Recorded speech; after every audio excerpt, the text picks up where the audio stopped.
Hello, my name is Martin Hall. Today I'm going to be talking about confidence, chapter 11. Confidence is a huge part in your speech because without confidence, you're not going to get the audience to believe what you're really saying. They're going to think that you just kind of rushed into it, not very well prepared.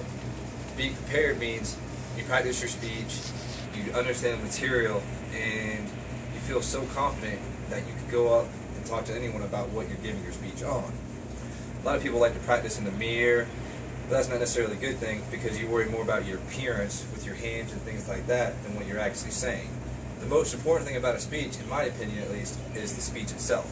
Everything else is kind of minor, and it's stuff that you need to work on, but it's not necessarily the most important thing.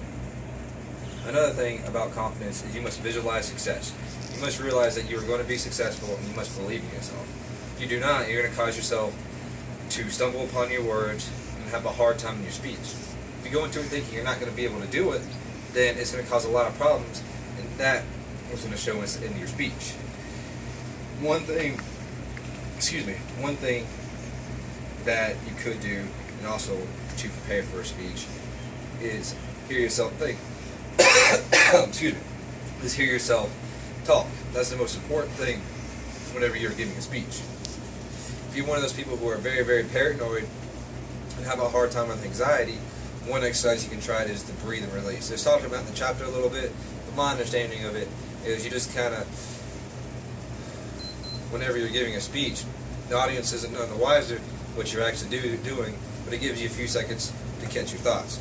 Another thing, don't try to memorize your entire speech. That can cause you, whenever you forget something, to have a hard time to get on top of things because you're very paranoid that everyone else noticed whenever you made a mistake, and you're more worried about that. What I do is I write down small points on a note card that allows me to see exactly what I'm saying, which internally is going to be different for everybody, but if you just look at my note cards, you wouldn't really know what I was talking about, but if you just look at someone else's, or your own per se, you'd understand.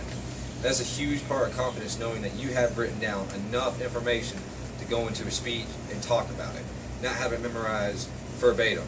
It's going to cause you to have a lot of problems down during giving your speech, and people are going to notice that.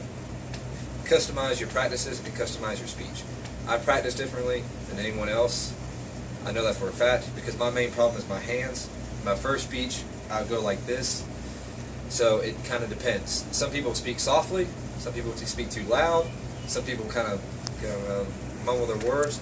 So depending on what you have the most problems with is the thing that you need to work on.